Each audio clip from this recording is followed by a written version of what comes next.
అపోస్తలుడైన పౌలు గారు తిమోతికి వ్రాసిన 2వ పత్రిక 4వ అధ్యాయము 7-8 వచనాలు కలిసి చదువుకుందాం. అపోస్తలుడైన పౌలు గారు తిమోతికి వ్రాసిన 2వ పత్రిక 4వ అధ్యాయము 7-8 వచనాలు. మంచి పోరాటము పోరాడి తిని నా పరుగు కడముట్టించి తిని విశ్వాసము కాపాడుకుంటుని ఇక మీదట నా కొరకు నీతి కిరీటం ఉంచబడి ఉన్నది. ఆ దినమందు నీతి గల న్యాయాధిపతి అయిన ప్రభువు అది నాకు మాత్రమే కాకుండా తన ప్రత్యక్షతను అపేక్షించు వారందరికీ అనుగ్రహించను. చాలా మంచిని ప్రార్థన చేస్తాను. జీవులనైనా పరిశుద్ధుడా, నీ పరిశుద్ధమైన పాదాలు కొందనాలు స్తుతులు స్తోత్రములు చెల్లిస్తూ ఉన్నాను బాబు. పునరుత్థాన దినమందు ఉదయకాల సమయంలో నేను ప్రభువా అల్పుడను దీనుడను నీ పక్షంగా నిలబడుతుంటున్న సమయంలో నేను మాట్లాడితేనైనా అదెవ్వరికీ ప్రయోజనకరము కాదు. నీవు మాట్లాడితే మా జీవితాలు సరిచేయబడతాయి. నైనా సూటిగాను స్పష్టంగాను మీరు మాతో మాట్లాడండి. నా నోటి మాటలు మా హృదయ ధ్యానము నీ దృష్టికి అంగీకారముగా ఉంచుమని చిన్ని ప్రార్థన యేసుక్రీస్తు ప్రశస్తమైన నామములో స్తుతించి అడిగి వేడుకొనుచున్నాను పరమ తండ్రి, ఆమేన్. ప్రియులరా, వాస్తవానికి ఇది నేను సిద్ధపడినటువంటి వాక్య భాగము మరొకటి. అయితే దేవుని సన్నిధికి వచ్చిన తర్వాత నా యొక్క అంశాన్ని నేను మార్చుకోవాల్సి వచ్చింది. దానికి గల ప్రధానమైన కారణం ఏంటి అంటే 6 సంవత్సరాల క్రితం నేను ఇజ్రాయెల్ దేశం వెళ్ళి 6 సంవత్సరాల తర్వాత మరలా స్థానిక సంఘముతో కలిసి ప్రభువుని ఆరాధన చేసే గొప్ప ధన్యతను ప్రభువు నాకు ఇచ్చారు. అయితే నేను దేవుని సన్నిధికి వచ్చిన వెంటనే ఆ మొదటి వరుసలు చూసినప్పుడు 4 పెద్దలు నేటి దినాన్న దేవుని సన్నిధిలో లేరు. ఇక్కడ అసలు ఆ పరిస్థితులన్నీ చూసినప్పుడు నాకు ఎంతో అసలు ఆ హృదయం అంతా కూడా భారంతో నిండిపోయింది. ప్రస్తుతరావు తాతయ్య, యేసురత్నం నాన్న, నతానియేల్ తాతయ్య, దాస్ తాతయ్య, నేను ఇజ్రాయెల్ దేశం వెళ్ళి మరలా తిరిగి వచ్చేసరికి 4 పెద్దలు నేటి దినాన్న ఈ లోకయాత్రను ముగించారు. ఇంకా యవ్వన బిడ్డలు, అనేక మంది బిడ్డలు భర్తలను కోల్పోయి, అనేక మంది బిడ్డలు భార్యలను కోల్పోయి, అనేక మంది బిడ్డలు తల్లిదండ్రులను కోల్పోయి, అనేకమైన తల్లిదండ్రుల బిడ్డలను కోల్పోయి, నిన్నటి దినాన్న నేను గుడిమూల వెళ్ళేసరికి, ఆ గృహానికి వెళ్ళేసరికి అక్కడ 4 ఫొటోస్ ఉన్నాయి. ఆ 4 దండలు వేస్తున్నాయి. అసలు మరలా నేను ఆ గృహంలోని లోపలికి వెళ్ళలేకపోయాను. అనేకమైన కుటుంబాలు నేను ఎట్లా పలకరించాలో కూడా అర్థం కాని పరిస్థితి. మరణానికి ముఖమాటము లేదు. అది బాల్యమా, యవ్వనమా, వృద్ధాప్యమా, దానికి అవసరం లేదు.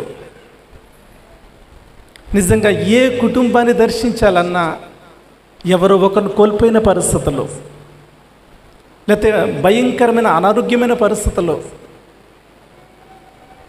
నాకు అందరినీ చూసినప్పుడు అనిపించింది, ఈ లోకంలో నిజమైన ఆస్తి ఏదైనా ఉంది అంటే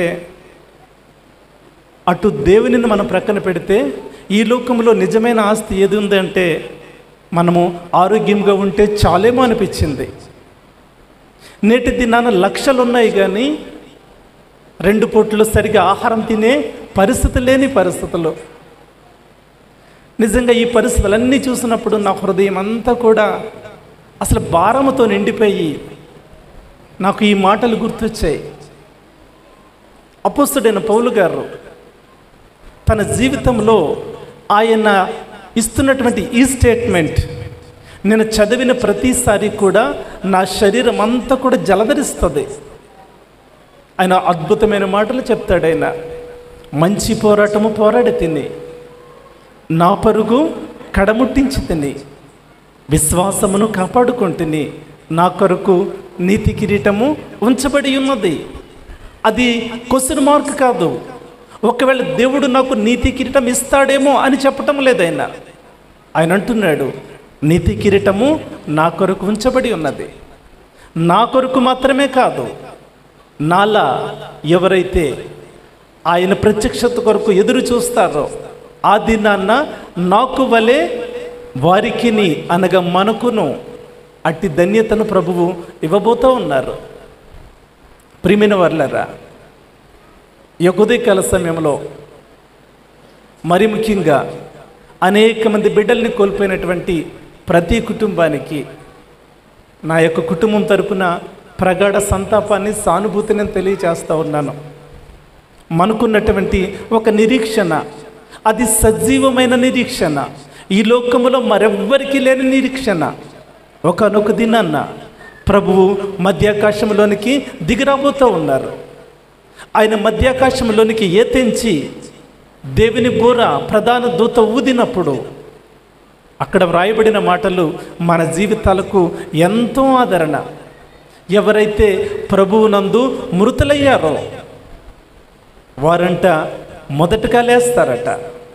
ఆ క్షణాన్న ఆ మీదట సజీవులైనటువంటి పరిశుద్ధులు కొనిపోబడతారట.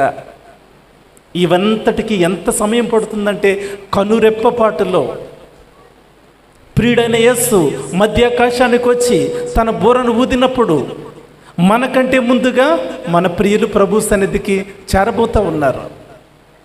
ప్రియులను కోల్పోయిన మనమందరము కూడా ఒకనొక దినాన్న ఆ మధ్యాకాశంలో పరిశుద్ధమైన జీవితాన్ని జీవించి రక్షణ, మారు మనసు, పశ్చాత్తాప అనుభవాలతో వారి జీవితాలను చాలించిన ప్రతి బిడ్డను అక్కడ కలుసుకోబోతూ ఉన్నాం.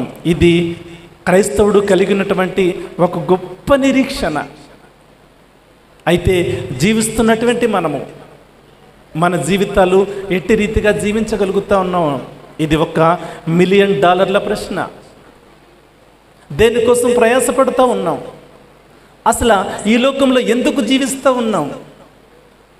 ఈ లోకంలో నీవు నేను జన్మించాము అంటే అసలు దేనికోసం? దేవుని యొక్క ప్రణాళిక ఏంటి? దేవుని యొక్క ఉద్దేశం ఏంటి? దేవుడు ఏ ఉద్దేశంతో ఈ లోకంలో నిన్ను జన్మింపజేశాడు? అనేక మంది పెద్దవారు అంటూ ఉంటారు, పిల్లలు పెళ్ళిళ్ళు చేసేస్తే ఇక నేను చనిపోయినా పర్వాలేదు అంటూ ఉంటారు. దేవుడు నిన్నెందుకు జన్మింపజేశాడు? పిల్లల్ని కానీ వాళ్ళు పెళ్ళిళ్ళు చేయడం కోసమా అంటే కానే కాదు. తల్లిదండ్రులుగా అవి మన బాధ్యతలు, తప్పకుండా చేసి తీరాల్సిందే. అయితే దేవుడు ఈ లోకంలోనికి నిన్ను తీసుకొచ్చినది కేవలం దానికోసం కాదు. నీ పట్ల దేవునికి ఒక ప్రత్యేకమైన ప్రణాళిక ఉంది. నీ పట్ల దేవునికి ఒక ప్రత్యేకమైన ఉద్దేశం ఉంది. మనకంటే ఎంతోమంది గనులు నేటి దినాన వారు ప్రాణంతో లేరు, ఈ లోకయాత్రను ముగించారు. నీవు నేను సజీవులుగా ఉన్నాము అంటే, ఆరోగ్యం లేకపోని అది ప్రక్కన పెట్టండి, నీవు నేను సజీవులుగా ఉన్నామంటే నీ పట్ల నా పట్ల దేవునికి ఒక ప్రత్యేకమైన ఉద్దేశం ఉంది అని తెలియచేయడానికి నేను జ్ఞాపకం ఇష్టపడుతూ ఉన్నాను.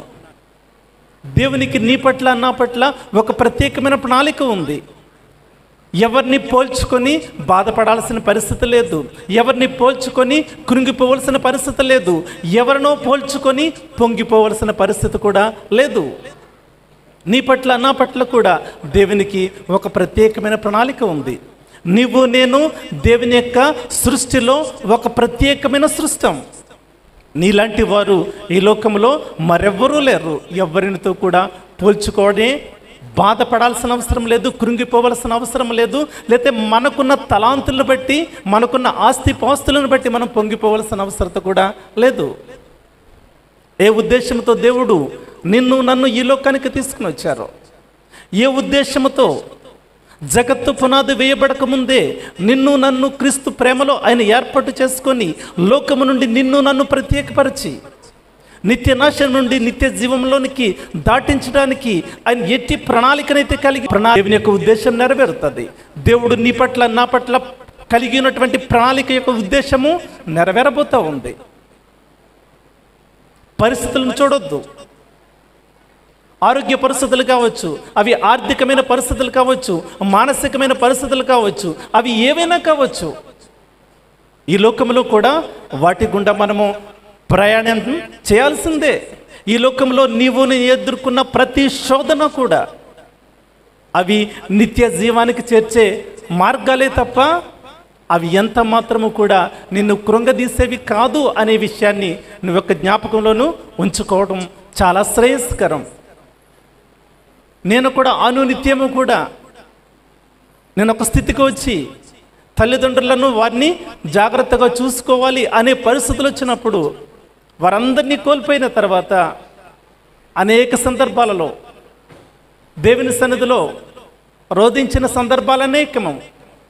అయినప్పటికీ కూడా దేవుని యొక్క ప్రణాళికను ప్రశ్నించే అర్హత నీకు నాకు లేదు. ఈ లోకంలో నన్ను జన్మింపచేయని చెప్పేసి నీవు నేను అడగలేదు. ఆయన ఇష్ట ప్రకారమే ఈ లోకంలో మనల్ని జన్మింపచేశారు. ఆయన ఇష్ట ప్రకారమే నరులారా తిరిగి రండి. అది యవ్వనం కావచ్చు, వృద్ధాప్యం కావచ్చు, బాల్యము కావచ్చు, వయసుతో సంబంధము లేదు. నిన్ను నన్ను పుట్టించిన దేవుడు, నిన్ను నన్ను నిర్మించిన దేవుడు, నిన్ను నన్ను పెంచి పోషిస్తున్న దేవుడు, నీపైన నాపైన సర్వాధికారి అయిన దేవుడు. ఏ క్షణాన్నైనా ఆయన పిలవడానికి ఆయనకు అధికారం ఉంది. అనేక మంది ఏం చేస్తూ ఉంటారు అంటే, ఏదైనా శోధన వచ్చినప్పుడు, ఏదైనా ఇంటిలో కీడు సంభవించినప్పుడు, వారు తలంచిన దానికి ప్రతికూలముగా జరిగినప్పుడు వారు ఏం చేస్తూ ఉన్నారంటే దేవునికి దూరం అయిపోతూ ఉన్నారు, దేవుని సన్నిధికి దూరం అయిపోతూ ఉన్నారు. ఎంత దయనీయమైన స్థితికి వచ్చేస్తూ ఉన్నారు అంటే, దేవుడు ఇంట్లో లేడా, దేవుని సన్నిధికే రావాలా అంటే, ప్రియులారా దేవుని సన్నిధి అంటే ఏంటో నేటికి నీకు అర్థం కాలేదు అన్నమాట. దేవుని సన్నిధిలో ఏముందో నేటికి నీకు అర్థం కాలేదు అన్నమాట. ద్వారపాలకులైనటువంటి ఆ కొరహు కుమారులు అంటారు, దేవుని యొక్క మందిర ఆవరణాలు చూడాలని చెప్పేసంట వారి శరీరము హృదయము ఆనందముతో కేకలు వేస్తూ ఉన్నాయట. అయితే ప్రియమైన వర్లారా, వారానికి 2 గంటలు దేవుని సన్నిధిలో గడపడానికి మన హృదయాలు ఎట్టి రీతిగా ఉంటా ఉన్నాయి. ఇష్టముగా దేవుని మందిరానికి వస్తూ ఉన్నామా, కష్టముగా దేవుని మందిరానికి వస్తూ ఉన్నామా? కొరహు కుమారులు పాడుతూ ఉంటారు, దుప్పి నీటి వాగుల కొరకు ఆశపడుచున్నట్లు దేవా నా కొరకు నీ కొరకు నా ప్రాణము ఆశపడుచు ఉన్నది. దుప్పి నీటి వాగుల కొరకు అది ప్రయాణం చేస్తూ ఉన్నప్పుడు అనేక రకాలైన భయంకరమైన పరిస్థితుల గుండా ప్రయాణం చేయాల్సి ఉంది. ఎండమావులు కనిపిస్తాయి, అక్కడ పరిగెత్తేసరికి అక్కడ నీళ్లుండవు, పొదల మధ్యన క్రూర మృగాలు పొంచి ఉంటాయి. అయినప్పటికీ కూడా దాని యొక్క పయనం ఆగదు. ఆ యొక్క నీటి మరుగును చేరి తన యొక్క దాహం తీరే వరకు కూడా తన పయనాన్ని ముగించదు. ప్రియమైన వర్లారా, దేవుని సన్నిధి అంటే ఏంటి?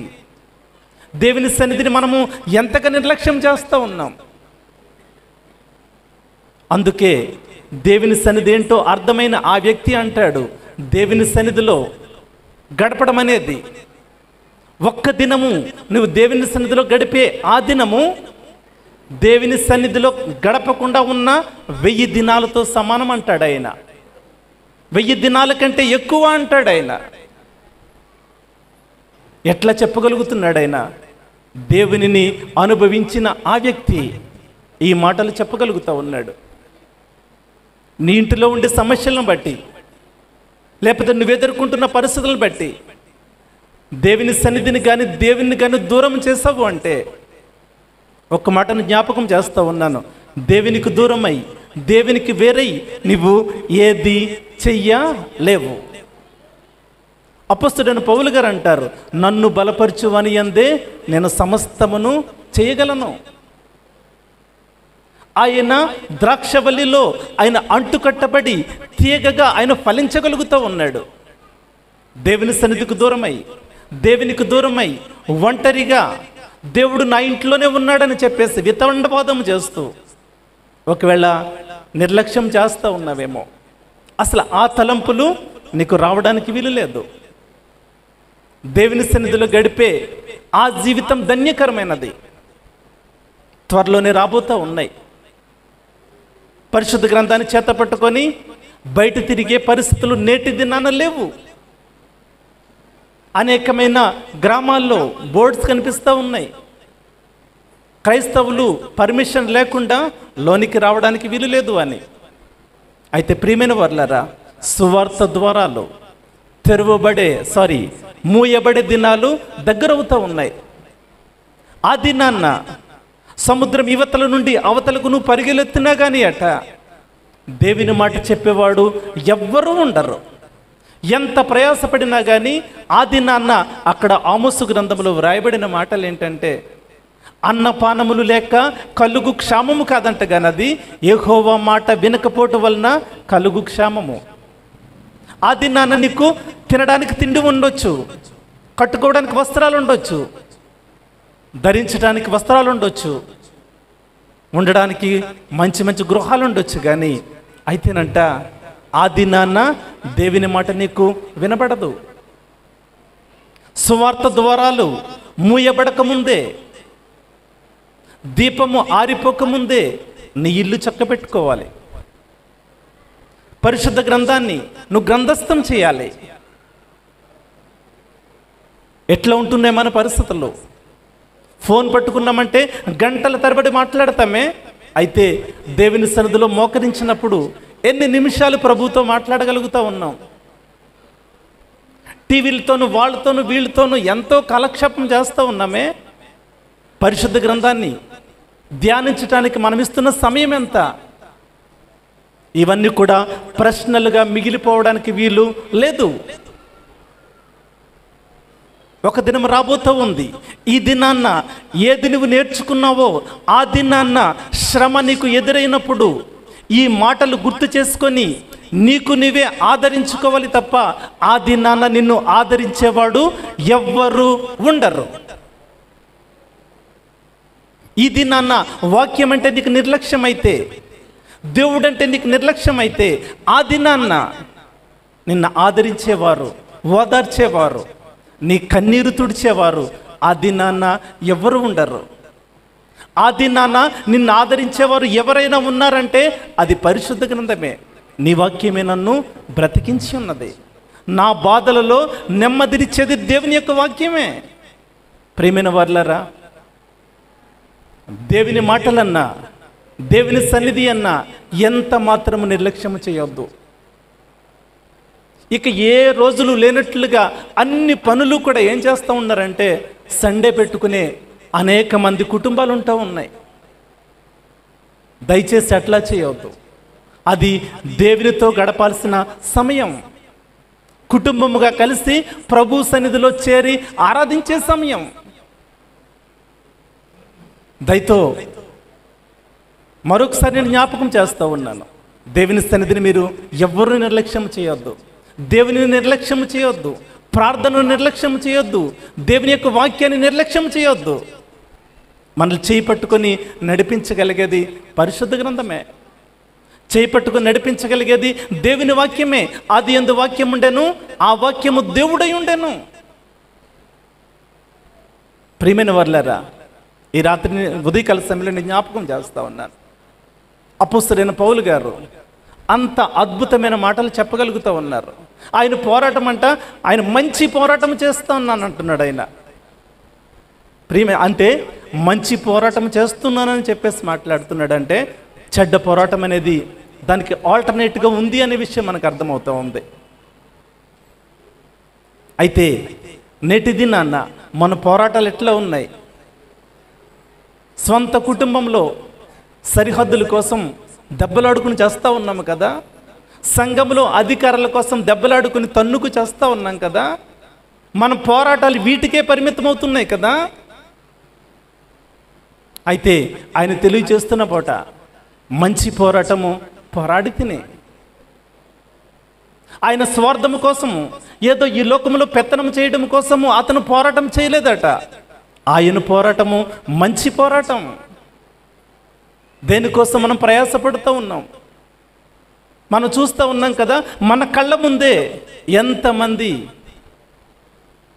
అనుకున్నాం అసలు ఇంకా ఆరోగ్యంగానే ఉన్నారు, ఇంకా చాలా వయసు ఉంది, ఇంకా కాలం బ్రతుకుతారు అనుకున్నామే తప్ప హఠాత్తుగా ఈ లోకాన్ని విడిచి వెళ్తారని చెప్పేసి అనుకోలేదు కదా.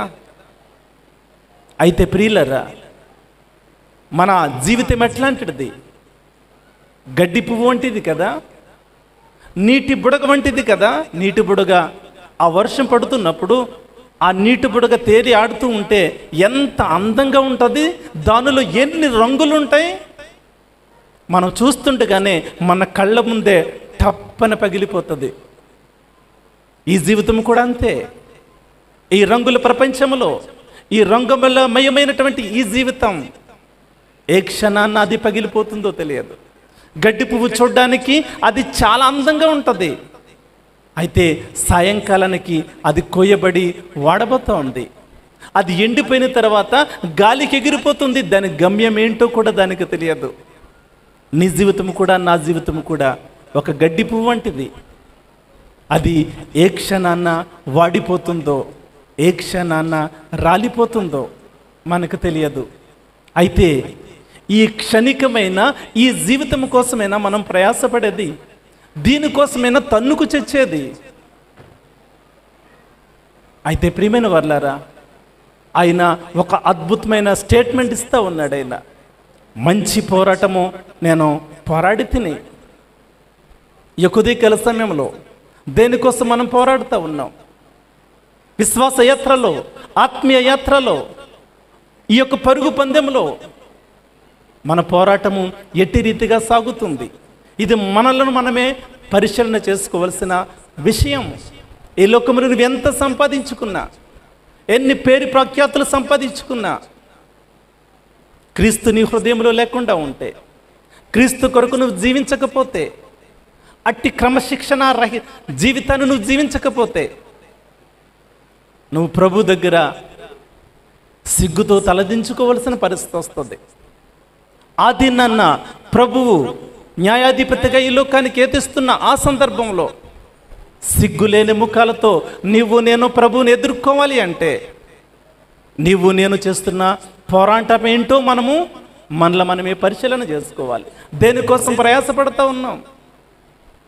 దేనికోసం తపన పడుతూ ఉన్నాం?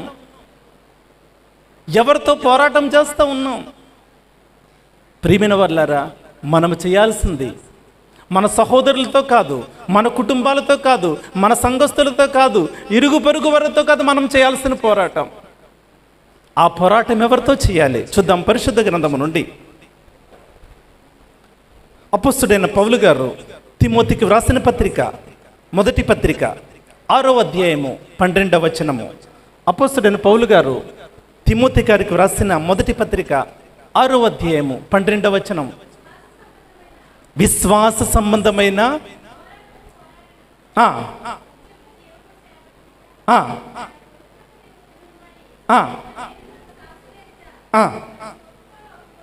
చాలక్క ఇక్కడ ఆలోచన చేసినట్లయితే, విశ్వాస సంబంధమైన మంచి పోరాడము. నీ పోరాటం ఎట్లాంటిదై ఉండాలంటే విశ్వాస సంబంధమైనది ఉండాలి తప్ప నీ స్వార్థము కోసం, లేకపోతే ఈ లోకంలో ఆస్తుల కోసం, అంతస్తుల కోసం, పేరు ప్రఖ్యాతుల కోసం కాదు నీ పోరాటం విశ్వాస సంబంధమైనదై ఉండాలి. మనం పోరాడాల్సింది శరీరాలతో కాదట, లోకనాథులతోనూ, మరి ముఖ్యంగా దురాత్మ సమూహాలతో మనం పోరాడాలి అట. సాతానుతో మనం పోరాడాలి. అయితే సాతాను బలహీనుడంటే కాదే. సాతాను వాడు ఎంతటి బలవంతుడు. నువ్వు నేను చేసిన పాపం నిమిత్తము క్రీస్తు రక్తాన్ని చిందించినప్పటికీ కూడా వాడు రాజీ పడినవాడు కాదు. అట్లాంటి దురాత్మ సమూహాలతో నీవు నేను పోరాటం చేయాలి. నీ పోరాటము, నా పోరాటము మంచి పోరాటమై ఉండాలి. ఆ పోరాటము విశ్వాస సంబంధమైన మంచి పోరాటమై ఉండాలి. అయితే మన పోరాటం దేనికి పరిమితం అవుతుంది? దేనికోసం ప్రయాసపడుతూ ఉన్నాం? ఆయన చెప్పగలుగుతూ ఉన్నాడు, మంచి పోరాటము నేను పోరాడి తిని. ప్రియమైన వారులారా, ఉదయకాల సమయంలో మనలో మనం పరిశీలన చేసుకుందాం. దేనికోసం పోరాడుతూ ఉన్నాం? దేనికోసం ప్రయాసపడుతూ ఉన్నాం? నీవు ప్రయాసపడింది కానీ, నీవు పోరాటం చేసింది కానీ ఏదైనప్పటికీ కూడా ఈ లోకయాత్రను ముగించినప్పుడు అది నీతో నీ వెంట వస్తుందా లేదా అన్నది ఒక గొప్ప ప్రశ్న. ఈ లోకంలో మనం ఆలోచన చేయగలిగినట్లయితే 70 సంవత్సరాలు జీవించినా, 100 సంవత్సరాలు జీవించినా అది క్షణికమైన కాలం మాత్రమే, రెప్పపాటులో జీవించిన కాలం మాత్రమే. అయితే ఈ జీవితం తర్వాత ఒక శాశ్వతమైన జీవితం ఉంది, అది నిత్యత్వం, దానికి అంతమంటూ లేదు. అయితే శరీరధారిగా ఈ లోకంలో నీవు నేను జీవించిన ఈ కాలంలోనే, నీవు నేను జీవించిన జీవితాన్ని బట్టి ఆ నిత్యత్వంలో అటు నిత్యమాడమా నిత్య జీవమా ఎక్కడ ఉండాలి అనేది నిర్ణయించబడుతుంది. కాబట్టి ఈ లోకంలో నీవు నేను జీవించిన ఆ జీవితాన్ని బట్టే దేవుడు నిన్ను నన్ను తీర్పులోనికి తీసుకుని రాబోతున్నాడు. కాబట్టి ఏం చేయాలంటే మన యొక్క జీవితాలు ఎట్టి రీతిగా జీవిస్తూ ఉన్నాం, దేనికోసం ప్రయాసపడుతూ ఉన్నాం అనేది మనల్ని మనము పరిశీలన చేసుకోవాలి. ఆ దినాన్న అబ్రహాము గారి వంటి గొప్ప గొప్ప దేవుని యొక్క భక్తులు లేదా దైవజనులు వీరందరూ కూడా ఈ లోకంలో ఆయనకి ఒక్క సుందరమైన భవనము కానీ, లేకపోతే ఒక పెద్ద బంగళా కానీ ఎట్లాంటిది ఏది కూడా అబ్రహాము గారికి లేదు. ఎందుకు అంటే ఆయనంట గుడారాల్లో జీవిస్తూ తన జీవితం అంతా గడిపాడు. అయితే ఆయన దేనికోసం ఎదురు చూశాడట? పునాదులు గల పట్టణం కోసమైనా ఎదురు చూశాడు అట. అబ్రహాము, ఇస్సాకు, యాకోబు వాళ్ళందరూ కూడా అంతే. మోషే గారు కూడా 40 సంవత్సరాలు ఆ గుడారాల్లో ప్రయాణం చేస్తూ ఆయన ఒకడంటాడు, ప్రభువా, ఆయన ఏమంటాడమ్మ 90వ సంకీర్తనలో ఆయన మొట్టమొదటిగా, ప్రభువా, తరతరములకు మా నివాస స్థలము నీవే. ఈ లోకంలో వీటి కోసం అతను ప్రయాసపడలేదు, కానీ అతను అంటున్నాడు, మా నివాస స్థలము నీవే, మా స్వాస్థ్యము నీవే. దానికోసమే మా పరుగు, దానికోసమే మా ప్రయాస, దానికోసమే మా యొక్క నడక. ఎంతటి ఉన్నతమైన అనుభవాలు. అయితే ప్రియమైన వారులారా, మనం దేనికోసం ప్రయాసపడతా ఉన్నాం, దేనికోసం పోరాటం చేస్తూ ఉన్నాం. అపోస్తలుడైన పౌలు గారంట ఆయన మంచి పోరాటం పోరాడాడు. ఆయన పోరాటం మనుషులతో కాదు, దురాత్మ సమూహాలతో. దేవుని పక్షంగా నిలబడి ఆయన లెక్కలేనన్ని శ్రమలు, శోధనలు ఆయన అనుభవించాల్సి వచ్చింది. ఒకటి తక్కువ 40 దెబ్బలు 5 సార్లు ఆయన్ని కొట్టారు. అనేక సందర్భాల్లో ఆయన దిగంబరుగా ఉండాల్సి వచ్చింది. అనేక సందర్భాలలో ఎండకు ఎండుతూ, వర్షానికి తడుస్తూ, చలికి వణుకుతూ జీవించాల్సిన పరిస్థితి వచ్చిందట. అనేక సందర్భాలలో పస్తులు ఉండాల్సిన పరిస్థితి వచ్చిందట. ఆయన శ్రమలు వర్ణనాతీతం. దేనికోసం ఆయన ప్రయాస? ఈ లోకంలో సంపాదించుకోవడం కోసం కాదు. ఆయన గమలీయేలు ఆ యొక్క పాదాల చెంత ఆయన ధర్మశాస్త్ర విద్యను అభ్యసించిన వ్యక్తి. అతనికి ఒక ఉన్నతమైన అధికారం ఆ రోజుల్లో ఉండే అవకాశాలు చాలా ఎక్కువ. అయినప్పటికీ కూడా అన్నిటినీ కూడా తృణప్రాయంగా ప్రభు కొరకు విడిచిపెట్టాడు. డేరాలు కుట్టుకుంటూ, ఊరూరు కూడా ప్రయాణం చేస్తూ, ప్రభు మాటలు ప్రకటిస్తూ ఆయన ఒక ఉన్నతమైన స్టేట్మెంట్ ఇవ్వగలుగుతాడు. ఆయన ఏమంటాడంటే, మొట్టమొదటిగా పాపులలో నేను ప్రధానుడును అంటాడు. అదే సమయంలో మరొక విషయాన్ని కూడా ఆయన తెలియజేస్తాడు. ఆయన ఏమంటాడంటే, నేను ఎట్లా అయితే క్రీస్తును అనుసరించి నేను నడుస్తూ ఉన్నానో, నా వలె మీరు కూడా క్రీస్తును అనుసరించి నడవండి అంటాడు. ఆయన క్రీస్తును పోలి నడిచే జీవితము, అటువంటి పోరాటాన్ని ఆయన చేయగలిగాడట. అందుకనే ఆయన ఉదయకాల సమయంలో చెప్పబడుతున్న మాట, నీతి కిరీటము నా కొరకు ఉంచబడి ఉన్నది. ఎందుకంటే నేను చేసినది నా స్వార్థపూరితమైన పోరాటం కాదు, నేను మంచి పోరాటము నేను పోరాడాను. రెండవదిగా ఏమంటాడంటే, నా పరుగును తుదముట్టించాను. ప్రియమైన వర్లారా, మొట్టమొదటిగా క్రైస్తవ జీవితము పోరాటం అయితే, రెండవది అది పరుగు పందెం. పరుగు పందెములో వారు ఎట్లా ఉంటారో మనకు తెలుసు. ఒలింపిక్స్ వంటి ఆ యొక్క పరుగు పందాలను మనం చూస్తూ ఉన్నప్పుడు వారు వేసుకునే డ్రెస్ కూడా చాలా తేలిగ్గా ఉంటుంది. ఎవరు షూటు బూటు టైలు కట్టుకొని పరుగులెత్తారు. ఎంతంటే పరుగులెత్తినా వారు విజయం సాధించలేరు. వాళ్ళు ఏం చేస్తారంటే వాడు వేసుకున్న వస్త్రాలు, వారు వేసుకున్న షూస్ అన్నీ కూడా చాలా తేలికగా ఉంటాయి. ఎందుకంటే ఎంత వేగంగా వాళ్ళు పరిగెత్తాలన్నది దాని మీద దృష్టించి వారు అట్టి రీతిగా సిద్ధపడతారు. క్రైస్తవ జీవితం కూడా అది పరుగు పందెం. పరిగెత్తాల్సిందే, గమ్యం చేరే వరకు కూడా పరిగెత్తాల్సిందే. అపోస్తలుడైన పౌలు గారు అంటారు, ఆయన ఏమంటారంటే, నా పరుగు కడముట్టించి తిని. అయితే ప్రియమైన వారులారా, సూటిగా ఒక ప్రశ్న, ఆత్మీయ యాత్రలో, ఆత్మీయ జీవితంలో మన పరుగు కనీసం ఒక్క అడుగైనా ముందుకెళ్తుందా, లేకపోతే వెనక్కు పరిగెత్తుతున్నామా? ఆత్మీయ జీవితంలో దినాలు గతించే కొలది మనం మరణానికి మరింత దగ్గరవుతున్నాము. కానీ అయితే ఆత్మీయ యాత్రలో పరుగు మాత్రం ఎక్కడున్నావంటే అక్కడే ఉన్నాను అన్నట్టుగానే మన జీవితాలు ఉంటూ ఉన్నాయి కదా. అయితేనంట అపోస్తలుడైన పౌలు గారు అంటున్నారు, నా పరుగు నేను తుదముట్టించాను. అయితే ప్రియమైన వారులారా, ఈ కొద్దికాల సమయంలో మన పరుగును మనం తుదముట్టించాలంటే మనం ఏం చేయాలి చూద్దాం. పరిశుద్ధ గ్రంథము నుండి అపోస్తలుడైన పౌలు గారు హెబ్రీయులకు రాసిన పత్రిక 12వ అధ్యాయము 1 నుండి,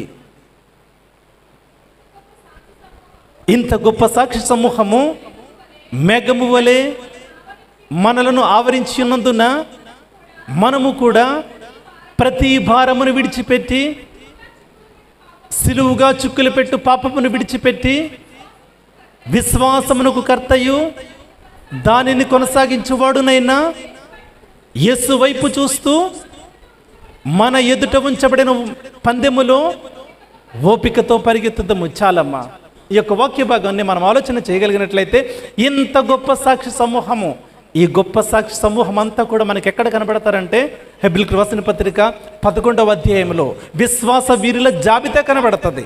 వారందరూ కూడా మనల్ని ఆవరించి ఉదయకాల సమయంలో ఒక రహస్యాన్ని చెప్తా ఉన్నారు. ఆ పరుగు పందెములో నువ్వు తుదముట్టించాలి అంటే, విజయం సాధించాలి అంటే నువ్వు 4 పనులు చెయ్యి. మొట్టమొదటిగా నీ ప్రతి భారాన్ని విడిచిపెట్టు. నీ భారం ఏదైనా కావచ్చు, అది ఆరోగ్య పరిస్థితులా, లేకపోతే పాపభరితమైన పరిస్థితులా, లేకపోతే మానసికమైన కారణాలా, ఆర్థికమైన కారణాలా, సామాజికమైన కారణాలా, పరిస్థితులు ఏవైనా కావచ్చు, నీ ప్రతి భారాన్ని విడిచిపెట్టు. పరుగు పందెంలో తల మీద ఒక బస్తా పెట్టి పరిగెత్తమంటే ఏ వ్యక్తి కూడా పరిగెత్తలేడు, పరిగెత్తిన విజయం సాధించలేడు. అందుకే వారు వేసుకునే డ్రెస్ కూడా చాలా సున్నితంగా, చాలా తేలికగా ఉంటుంది. విశ్వాస యాత్రలో కూడా ఏ భారాన్ని నువ్వు మోస్తూ ఉన్నావు, ఏ పాప భారాన్ని నువ్వు మోస్తూ ఉన్నావు, పాప భారముతో నువ్వు ముందుకు పరిగెత్తలేవు. మొట్టమొదటిగా నీ ప్రతి భారాన్ని విడిచిపెట్టు. అయితే నువ్వు ప్రశ్నించవచ్చు, భారాన్ని విడిచిపెడితే దాన్ని మోసేదెవరు? ప్రభు అంటున్నారు, ప్రయాసపడి భారము మోసుకుని సమస్తమైన వారులారా, మీరు నా యొద్దకు రండి, నేను మీకు విశ్రాంతి కలుగు చేస్తాను. నీ భారం ఏదైనా కావచ్చు, అది ఎంతైనా కావచ్చు, గతించిన కాలంలో నీ పాపం ఎంతైనా కావచ్చు, ఎంత ఘోర పాపమైనా కావచ్చు, నీ వయసు ఎంతైనా కావచ్చు, వృద్ధాప్యమా, బాల్యమా, లేకపోతే యవ్వనమా, మరేదైనా కావచ్చు, నువ్వు ఏ భాష అయినా మాట్లాడవచ్చు, నువ్వు ఏ దేశానికి సంబంధించిన వాడవైనా కావచ్చు, నువ్వు స్త్రీ కావచ్చు, పురుషుడు కావచ్చు, నువ్వెవరైనా కావచ్చు, ఒక సార్వత్రికమైన పిలుపును ప్రవహిస్తూ ఉన్నారు. ప్రయాసపడి భారము మోసుకొని సమస్తమైన వారులారా, నా యొద్దకు రండి, నేను మీకు విశ్రాంతినిస్తాను. ఉదయకాల సమయంలో నేను జ్ఞాపకులను తీసుకుని వస్తూ ఉన్నాను. నీ భారం ఏదైనప్పటికీ కూడా అది మోసేవాడు ఒక ఆయన ఉన్నాడు. ఎంత ధన్యకరమైన జీవితాలు మనవి. అయితే మనం ఏం చేస్తూ ఉన్నాం? ఇట్లాంటి దేవుని మాటలు వింటూ ఉన్నప్పుడు భారాన్ని విడిచి కింద పెడుతున్నాం, వెళ్ళేటప్పుడు మరలా నెత్తి మీద పెట్టుకొని మరలా మన గృహాలకు చేరుకుంటా ఉన్నాం. ప్రియమైన వారులారా, ఒక విషయాన్ని జ్ఞాపకం చేస్తూ ఉన్నాను. ఒక భారాన్ని దేవునికి అప్పగించినప్పుడు మరలా తిరిగి మీ చేతుల్లోకి దాన్ని తీసుకోవద్దు. పరిస్థితులు ఏవైనా కావచ్చు, ఆయనకు అప్పగించిన తర్వాత ఒక పరిపూర్ణమైన విశ్వాసంతో నా దేవుడు నా ప్రతి విధమైన పరిస్థితికి చాలినవాడు అనే ఒక గ్రహింపులోనికి నువ్వు రాగలిగి నీ భారాన్ని నువ్వు ప్రభువుకి అప్పగించి నువ్వు ఎదురు చూడగలిగినట్లయితే దేవుని పిల్లలకు ఉన్నటువంటి మరొక గొప్ప లక్షణాన్ని నేను జ్ఞాపకంలోనికి తీసుకుని వస్తూ ఉన్నాను. నీ భారాన్ని దేవునికి అప్పగించినప్పుడు ఆయనకి ఇష్టమైతే నీ భారాన్ని ఆయన తొలగిస్తారు పూర్తిగా. లేకుంటే నీ భారము నీతో ఉన్నప్పటికీ కూడా ఆయన యొక్క కృప సమాధానము ఎప్పటికీ కూడా నిన్ను ఆవరించే ఉంటుంది.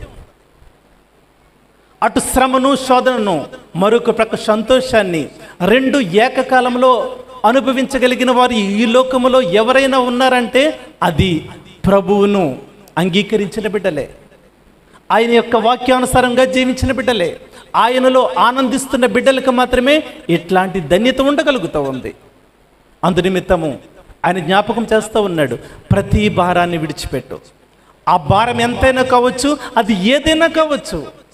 ఈ లోకంలో నీవు ఎవరితో పంచుకోలేనటువంటి భారాన్ని నువ్వు మోస్తూ ఉన్నప్పటికీ కూడా, ఈ లోకంలో నీవు ఎదుర్కొంటున్న పరిస్థితులు నీ ప్రక్కవారితో పంచుకుంటే వారు ఈ లోకానికి తెలియచేయచ్చేమో, కానీ నీ భారం ఏదైనప్పటికీ కూడా నీ ప్రభువుతో నువ్వు పంచుకుంటే నిన్ను బజార్లో ఆయన నిలబెట్టేవాడు ఎంత మాత్రము కాదు.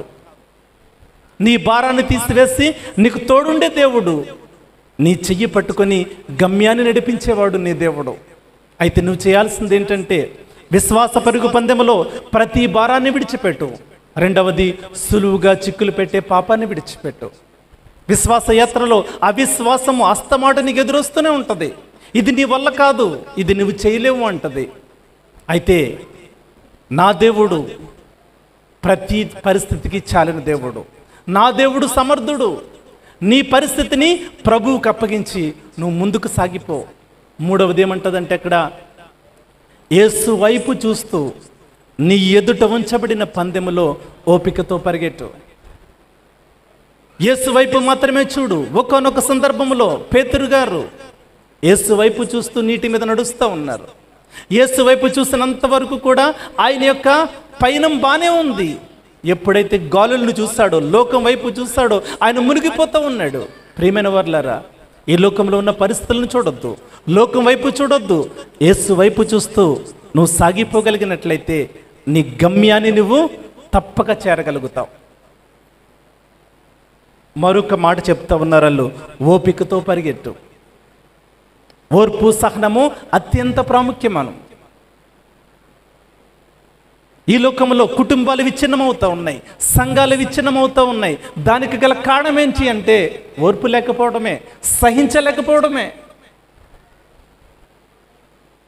అనేకమైన పరిస్థితుల్లో కోపాన్ని తట్టుకోలేక ఇష్టం వచ్చినట్టు మాట్లాడి తర్వాత వాళ్ళు ముఖం చూడాలంటే మనకు మనమే సిగ్గుపడాల్సిన పరిస్థితులు కదా. ఆ క్షణాన్ని నేను అట్లా ప్రవర్తించకుండా ఉంటే ఎంత బాగుంటుందని చెప్పేసి మనకు మనం పశ్చాత్తాపడాల్సిన సందర్భాలు కదా. క్రైస్తవ జీవితంలో అత్యంత ప్రాముఖ్యమైనది ఓర్పు. క్రైస్తవ జీవితంలో అత్యంత ప్రాముఖ్యమైనది సహనం. నీ కుటుంబంలో మనస్పర్ధలు వస్తూ ఉన్నాయంటే, నీ కుటుంబం విచ్ఛిన్నమవుతుంది అంటే మొట్టమొదటిగా నువ్వు గుర్తించాల్సిన మొట్టమొదటిది ఏంటంటే ఓర్పు నువ్వు కోల్పోతున్నావేమో, సహించలేకపోతున్నావేమో. ఎందుకు సహించలేకపోతున్నావంటే దేవునికి దూరం అవుతూ ఉన్నావు. ప్రతి విధమైన పరిస్థితుల్లోనూ దేవునిపై ఆధారపడలేకపోతున్నావేమో, అందుకే కుటుంబం విచ్ఛిన్నమవుతుందేమో. ప్రేమైన వారులను జ్ఞాపకం చేస్తూ ఉన్నాను, విశ్వాస యాత్రలో నువ్వు పరిగెత్తాలి. విశ్వాస యాత్రలో గమ్యం చేరాలి అంటే అత్యంత ప్రాముఖ్యమైనది సహనం. అంతము వరకు నువ్వు సహించాలి. శ్రమలు వచ్చిన, శోధనలు వచ్చిన, వేదనలు వచ్చిన, పరిస్థితులు ఏవైనప్పటికీ కూడా నువ్వు సహిస్తేనే కానీ నువ్వు గమ్యాన్ని చేరలేవు. అమెరికా దేశంలో ఒక తల్లిదండ్రులకు ఒక చిన్న బాబు ఉన్నాడు. వాడు ఇంచుమించుగా LKG అట్లా చదువుతూ ఉన్నాడు. అయితే వాళ్ళ డాడీ అనుకున్నాడు, ఇంటికి ఒక మంచి కారు నేను తీసుకురావాలని చెప్పేసి అనుకున్నాడు. తన భార్యకు తెలియకుండా దాన్ని తీసుకురావాలి, అది చూసిన వెంటనే ఆమె చాలా సంతోషపడాలని చెప్పేసి ఒక విలువైన కారును తీసుకొచ్చాడు, షోరూమ్ నుంచి తీసుకొచ్చాడు. తీసుకొచ్చిన తర్వాత తన భార్య కిచెన్ లేదు, వర్క్ చేసుకుంటూ ఉంది. అయితే ఎంత పిలిచినా రాలేదు. ఇతను లోపలికి వెళ్ళాడు. లోపలికి వెళ్ళేసరికి ఆమె ఏం చెప్తుందంటే, ఇప్పటికి చాలా అలసిపోయి వచ్చారు కదా, నేను కాఫీ పెడతానని చెప్పేసి కాఫీ పెట్టేసి ఆ యొక్క తన పని చేసుకుంటూ ఉంది. ఇతడు కాఫీ తాగుతూ ఉన్నాడు. అయితే ఇతనుకున్నటువంటి చిన్నపిల్లాడు ఏం చేస్తున్నాడంటే, బయట ఏదో సుత్తు పట్టుకొని ఆ గార్డెన్లో తిరుగుతూ ఉన్నాడు. గార్డెన్లో తిరుగుతూ ఉంటే ఆ యొక్క అప్పుడే తీసుకొచ్చిన కొత్త కారు మీద ఒక మిడత వాలింది అంట. అయితే మిడతను కొడదామని చెప్పేసి వీడేం చేశాడు, సుత్తు తీసుకొని కారు మీద ఒక్కటేశాడు. అయితే ఆ మిడత చావలేదు, కానీ మరలా వెళ్ళి అవతల వాలింది. మరలా అక్కడో దెబ్బేశాడు, అది చావలేదు. మరలా ఎగిరి మట్ల అది ఎగిరిన చోటల్లా వాడు సుత్తుతో కొడతానే ఉన్నాడు. ఏంటో సౌండ్స్ వినిపించి వాళ్ళ డాడీ పరిగెత్తుకొచ్చాడు. ఇతనేమనుకున్నాడంటే తన భార్య షాక్ అవుతుంది కారు చూసి అనుకున్నాడు, కానీ ఇప్పుడు ఏమైందంటే ఇతను షాక్ అయ్యాడు. అయితే ఆ కోపాన్ని తట్టుకోలేకపోయాడు. ప్రియులారా, ఏం చేశాడు అంటే ఆ సుత్తు తీసుకున్నాడు, ఆ పిల్లవాడి చెయ్యిని ఆ కారు మీద పెట్టాడు. 5 వేళ్ళ మీద 5 దెబ్బలు సుత్తుతో కొట్టాడు. అంతటితో అతను కోపం తెరలేదు. మరలా ఈ చెయ్యి తీసుకున్నాడు, మరలా కారు మీద పెట్టాడు. మొత్తం అట్లాగా ఇంచుమించు ఒక 10-15 సెకండ్లో మొత్తం 2 చేతులు చిత్త కొట్టేశాడు. ఈలోపు తన భార్య పరిగెత్తుకుని వచ్చింది. అదే కారులో హాస్పిటల్కి తీసుకుని వెళ్ళారు. 10 వేళ్ళు తీసేశారు పిల్లవాడి. 2 నెలల తర్వాత ఆ పిల్లవాడిని హాస్పిటల్ నుంచి మరలా ఇంటికి తీసుకొచ్చారు. అదే రోజు ఈ కారుని ఇచ్చేసి అదే కారు, కొత్త కారు మరలా షోరూమ్ నుంచి తీసుకొచ్చి అక్కడ పెట్టారు. వచ్చిన వెంటనే ఆ పిల్లవాడు అడిగిన ప్రశ్న, డాడీ, నేను పోగొట్టిన కారు తిరిగి వచ్చేసింది, అయితే ఈ పోయిన చేతులు ఎప్పుడు వస్తాయి? తండ్రి దగ్గర సమాధానం లేదు. అయ్యో, అది నాన్న, కారు పగలగొట్టింది నా కొడుకే కదా, ఒకవేళ కారు పగిలిన ఇన్సూరెన్స్ ఉంది కదా, నేను ఎందుకు చేస్తాను? నేటిది నాన్న నా బిడ్డ అడిగిన ప్రశ్నకు నా దగ్గర సమాధానం లేదు అని ఇంట్లోకి వెళ్ళి తలుపేసుకున్నాడు. ఎంతవరకు తలుపు తీయడం లేదు.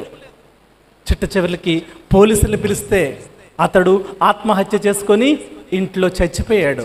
దానికి కారణం ఏంటంటే ఆ చిన్న పిల్లవాడు అడిగిన ప్రశ్నకు అతని దగ్గర సమాధానం లేదు. ఎందుకు లేదు అంటే ఆ క్షణాన అతడు ఓర్పును, సహనాన్ని కోల్పోయాడు. ప్రియమైన వారులారా, కుటుంబాలు విచ్ఛిన్నమవుతున్నాయి, సంఘాలు విచ్ఛిన్నమవుతున్నాయి అంటే సహించుకోవాలి, మనం ఓర్చుకోవాలి. లేకుంటే మాత్రం ఇట్లాంటి భయంకరమైన పరిస్థితులు కూడా మనం సాగిపోవాల్సి వస్తుంది. 3వదిగా చెప్తా ఉన్నాను, ఆయన అంటాడు, విశ్వాసమును కాపాడుకుంటేనే. ప్రియమైన వారులారా, ఈ విశ్వాస యాత్రలో అత్యంత ప్రాముఖ్యమైనది విశ్వాసం. సాతాను ప్రతి క్షణము కూడా మనల్ని ఏం చేస్తాడంటే, ఇది నీ వల్ల కాదు, పరిశుద్ధమైన జీవితాన్ని జీవించాలి అనుకుని మనము ఆలోచన చేస్తూ ఉన్నప్పుడు అంటాడు. దావీదు గురించి దేవుడు ఏం చెప్పాడు? నా హృదయానుసరుడని చెప్పాడు.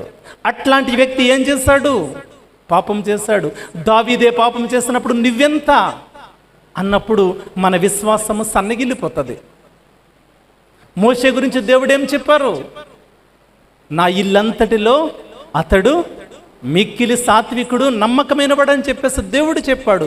అట్లాంటి వ్యక్తి ఏం చేశాడు? బండతో మాట్లాడమంటే బండను కొట్టాడు. మోషే విశ్వాసం నుంచి తప్పిపోయాడు, దావీదు విశ్వాసం నుంచి తప్పిపోయాడు. ఇట్లాంటి గొప్ప వ్యక్తులు ఎంతోమందిని చూసాం.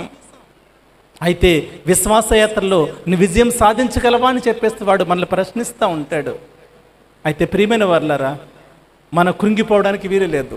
ప్రతి విధమైన పరిస్థితి యందు ప్రభుపై ఆధారపడి ఈ విశ్వాసయాత్రలో మనము సాగిపోగలిగినట్లయితే తప్పకుండా గమ్యాన్ని చేరగలుగుతాం.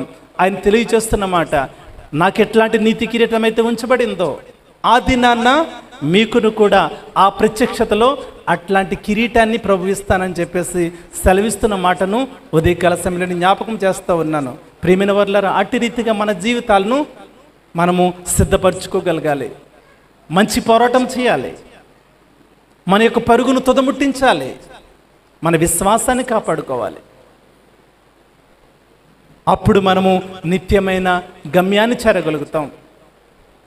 మనం కోల్పోయినటువంటి ప్రియులైన వారందరినీ కూడా ఆ దినాన్ని అక్కడ కలుసుకోగలుగుతాం.